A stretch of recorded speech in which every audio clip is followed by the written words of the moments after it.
за бунтовноста, за една нова енергија. Меѓутоа, како поминуваат годините, се повеќе ми тежи. Ми тежи во смисол што откривам нови и нови димензии. Гледам дека тоа не е баш така несериозна работа. Гледам дека препрочитувајќи ги по 100 пат страниците, сериозен државен апарат и ангажман на повеќе луѓе е вклучен, кои што имале една единствена цел да не спречат во процесот на добивање на власт. Значи, како сакате земете го тоа. Ние сметавме како млади луѓе дека се бориме за демократија. Ние бидејќи кога ги согледувам од после 10 години работите, веќе има многу подруг историски однос кон нештата и сваќам дека било сериозно инволвирана државната безбедност, дека биле инволвирани новинарски пера кои што пишувале по налог и сите тие поднесувале сметки во една партија. Еве, малку пластично да го објаснам лично како го доживувам тоа. Во досието наоѓам план за подметнување на дрога. Замислете да не сме го донеле законот 2000-та, јас да не сум го видел досието дека постои, бидејќи го имам верифицирано со печат од Министерство за внатрешни работи, и замислете да успеале да ми подметна дрога. Тоа е значи уништување на еден живот. Во досието се спомнуваат и други имиња, уништување на туѓи имиња, инволвирање на семејства и сосема оддалечување од политиката, но едноставно и цела една млада генерација обезличување, декуражирање на други луѓе, дека политиката е опасна работа, демократијата се плаќа со крв. Така што, еве да сумирам, да не бидам премногу долг, како поминуваат годините, откривам слоеви, многу слоеви кои што навистина бараат едно повторно размислување и бараат навистина изложување во јавноста, дебата, за да не се повторат. Кај мене помина оној занес, оној полет на младоста во кој што мислевме дека се можеме. Сега, едноставно мислам дека овој процес кој што мора да се одработи, мора да го дотераме до крај, за да не се повтори. Челменов пред малку и Петровски спомена дека ништо не би било можно, ниту една јавна функција да биде извршена, ниту еден голем проект да биде протуркан, па макар тоа било од кујните на СДСМ, како што било изминативе 50 години и 11 години од нивното владење, без медиумска поддршка. Дека медиумите во Македонија се проездесовски ориентирани, тоа е факт.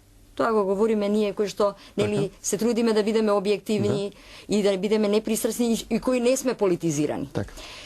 Сега што се случува дека следењето, дека во тајните служби били инволвирани и новинари, кодоши, тоа е исто така факт. Затоа говори отварањето на би рекла онаа специјална каса која што до 98 година постоела и која со доаѓањето на Љубе Бошковски беше откриена, дека постои посебен полициски оддел, посебна специјална каса од која што се плаќале со редовна плата тие новинари.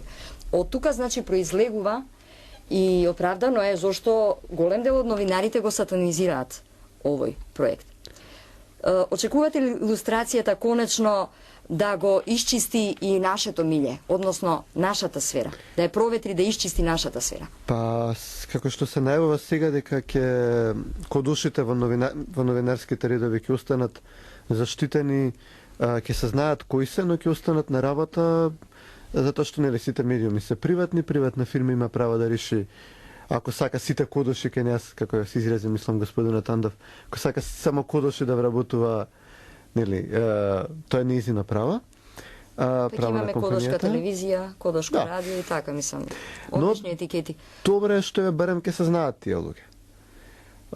За почеток, нема да ќе им се отежни. Што тоа ќе значи за новинарството, кое што ни е комплетно ерозирано? И морално и во сите други. Нема да им се невозможно, но ќе им се отежни да уништуваат човечки судбини, да ја вртат политиката на своја воденица, да добиваат инструкции од Сабајле и пота пред основа тоа да поставуваат прашања на пресконференции, да пишуваат текстови. Да. Ќе биде се уште можно, но ќе биде доста потешко. Медиумите, значи во Македонија, Факт е дека се под сериозна политичка обработка, сериозна политичка контрола. Ние имаме, не знам, поранешен министер за внатрешни работи кој што е така прогресивен колумниста во водичкиот, нели еден од водичките дневни вестници и дури се фали дека он го основал тој вестник на крајот на криштата.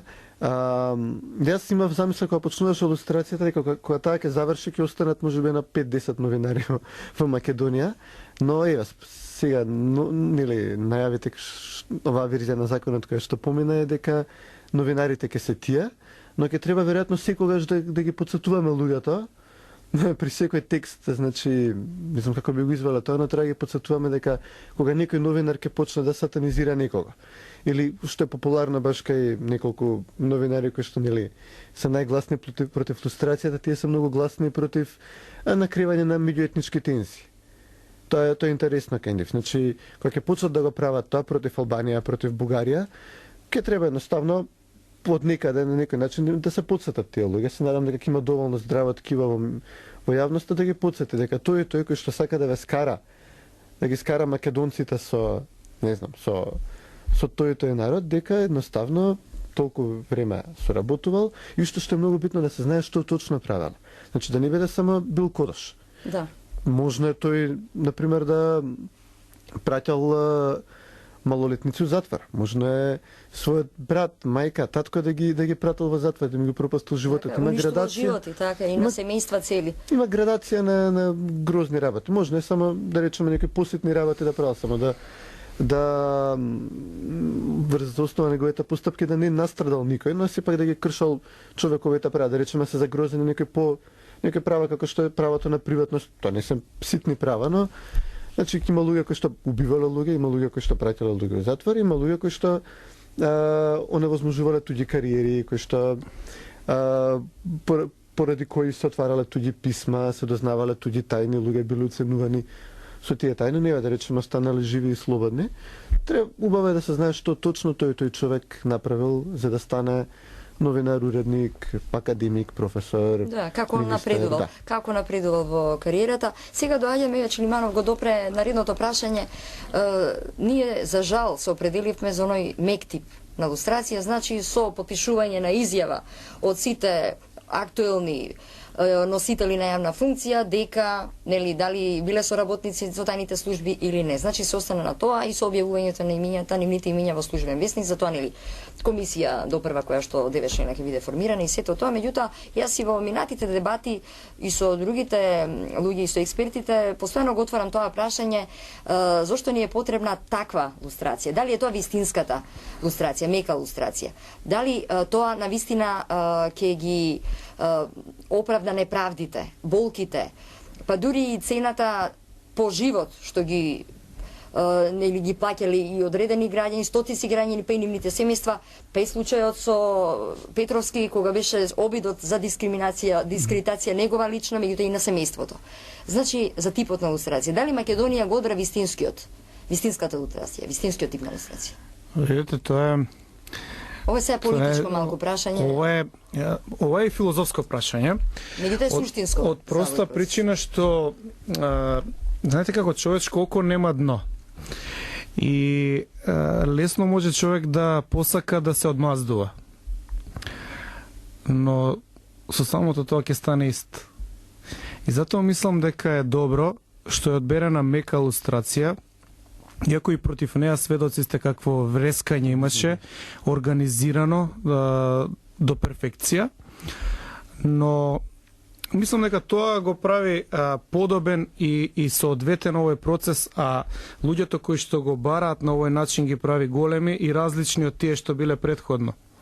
Бидејќи, еве и сега да повторам, нас не ни е потребна крв, не ни е потребна физичка дискриминација, не ни е потребно малтретирање или затварање. Ние сакаме, јас сакам, да ги видам тие луѓе надвор од политичкиот живот, за да не можат повторно да влијаат врз туѓи животи. Затоа што се сомневам дека таквиот ментален склоп може да се промени. Луѓе кои што имаат